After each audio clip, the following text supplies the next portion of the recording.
What part of the body dies last? The pupils, they dilate. Today, I'm going to recap a 2010 action comedy film called Night and Day. The film opens with Roy Miller at Wichita Airport, where he notices a Boston-bound flight has been delayed. June Havens, lugging a hefty bag, checks in and inquires about an earlier flight. Roy, who has been observing June, unintentionally bumps into her several times at security. June, an expert in restoring classic cars, explains to the security officer about the unique car parts in her bag, intended for her sister's wedding present, a restored '66 Pontiac GTO. June, despite having a confirmed seat, is informed at the gate that the flight is full. Roy, however, secures a seat and subtly hints to her that things often happen for a reason. Meanwhile, CIA Special Agent Fitzgerald is covertly monitoring Roy and discusses a mysterious The Zephyr with his superior. Fitzgerald, noticing Roy's interactions with June through airport security cameras, grows intrigued by her. His colleague proposes sending agents to apprehend June in Wichita, but Fitzgerald opts for a different strategy. Shortly thereafter, June is told a seat has become available, and she boards the plane. Roy is disturbed by this, suspecting Fitzgerald's hand in the sudden turn of events. On board, June realizes there are very few passengers.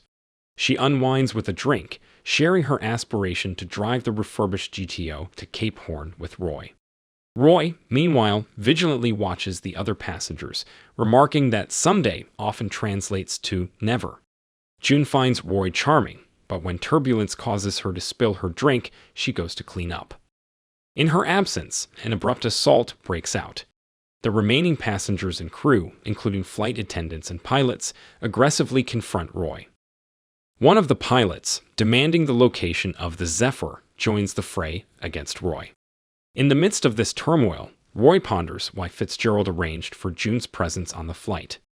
June exits the restroom to see Roy with 2 drinks. She kisses him, only for him to calmly reveal that everyone on the plane is deceased. Initially, June thinks he's joking, but as the plane encounters turbulence, she witnesses the motionless passengers in their seats, some falling into the aisle. Roy skillfully lands the plane on a highway, but it ends up in a cornfield. He hands June a drink, but she quickly figures out it's laced.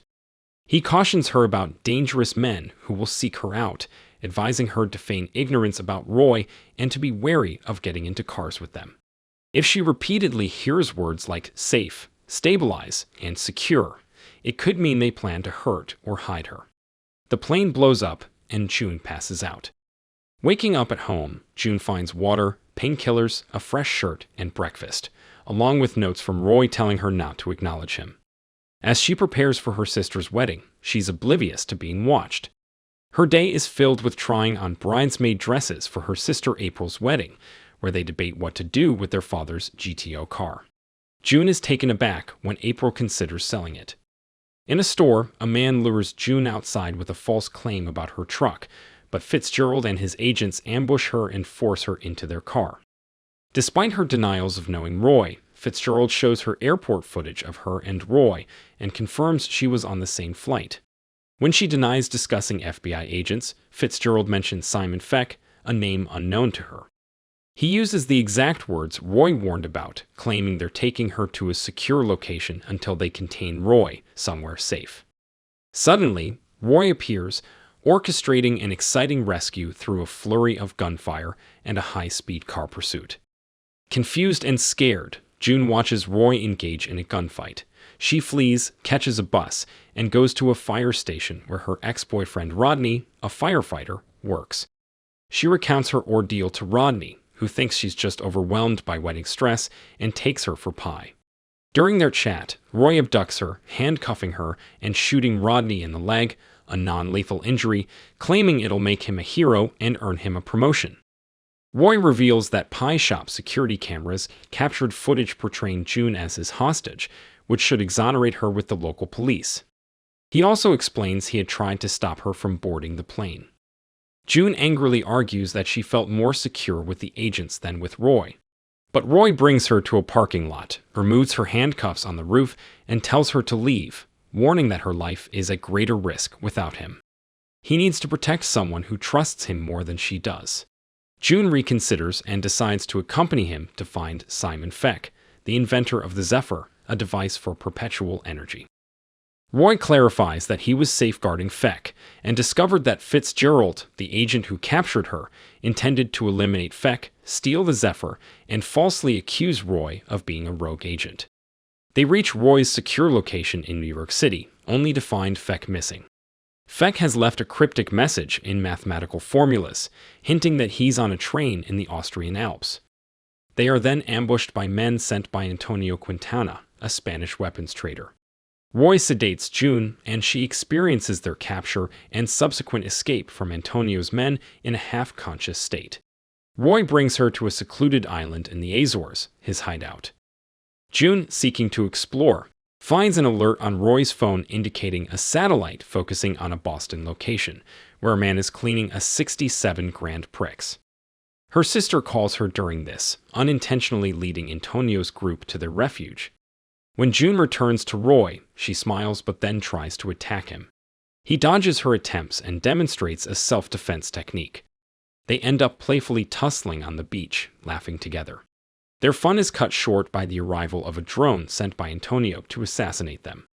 They make it to Roy's helicopter, but June, terrified of flying and unwilling to be sedated again, is subdued by Roy using a Vulcan neck pinch, a gentle way to render her unconscious.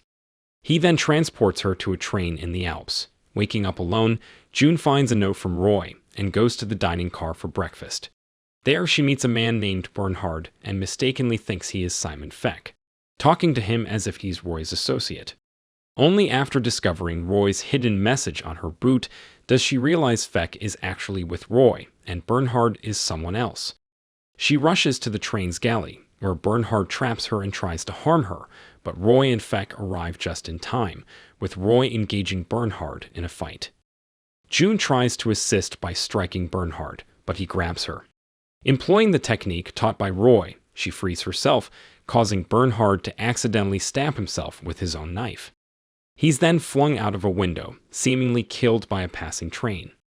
At the next stop, Fitzgerald leads a probe, but Roy, June, and Feck have vanished.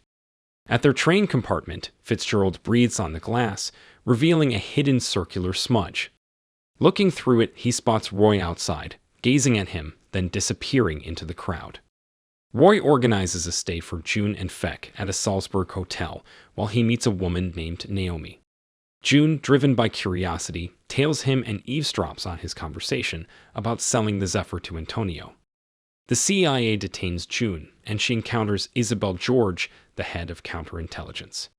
George presents her with slowed airport footage from Wichita, implying Roy used June to sneak the Zephyr past security, camouflaged with the bulky parts of her father's car.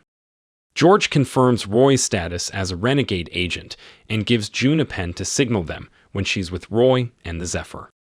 Upon Roy's return to the hotel and his revelation of the overheating Zephyr, June uses the pen to alert the agents. Noticing this, Roy emotionally says goodbye and flees to the rooftops. After a pursuit, Roy is shot and falls into a river. Fitzgerald notices the Zephyr's absence. Director George assures June they will find Roy's body, as he had the Zephyr. June makes it back for her sister's wedding. Meanwhile, Fitzgerald, driving through Germany with Feck, takes a wrong turn and coldly eliminates his partner, then plans to meet Antonio in Spain with Feck. Post-wedding, June, disheartened about April's decision to sell the GTO, is in her garage when she hears a song on the radio that Roy used as his ringtone.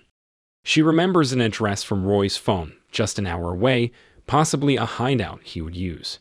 En route, she notices she's being tailed and cleverly eludes her followers, a trick she learned from Roy. Arriving at the house, she encounters Molly and Frank, Roy's parents. They reveal their son's true name is Matthew Knight, a former Army surgeon and Eagle Scout, presumed dead in a helicopter crash in Kuwait. Frank and Molly Knight, exceedingly wealthy, believe their riches come from lotteries and contests they don't remember entering.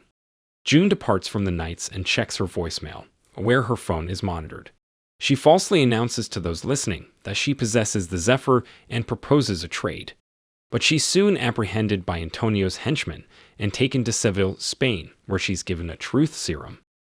Antonio finds out she has a counterfeit Zephyr, and June admits that Roy's plan was to divert the agents, enabling her to attend the wedding on time, but she's clueless about the real Zephyr's location. Antonio, annoyed, orders her to be killed. Meanwhile, Fitzgerald, holding Feck hostage, arrives at Antonio's place to negotiate. Roy, who's been tracking Feck through his phone, also reaches there. They free June and engage in a motorbike pursuit of Fitzgerald and Feck, evading Antonio's men amid the chaos of the running of the Bulls Festival. Antonio's attempt to shoot Roy backfires, resulting in his car being flipped over and stampeded by bulls. At a dock, Roy confronts Fitzgerald, offering the Zephyr in exchange for Feck's life. Despite the trade, Fitzgerald shoots Feck, and June sees this just as Fitzgerald takes off in a plane with the overheating Zephyr. Shortly after Feck warns of its instability, the battery explodes, eliminating Fitzgerald. June sees that Roy has been shot, meant for Feck, and sends Feck for help.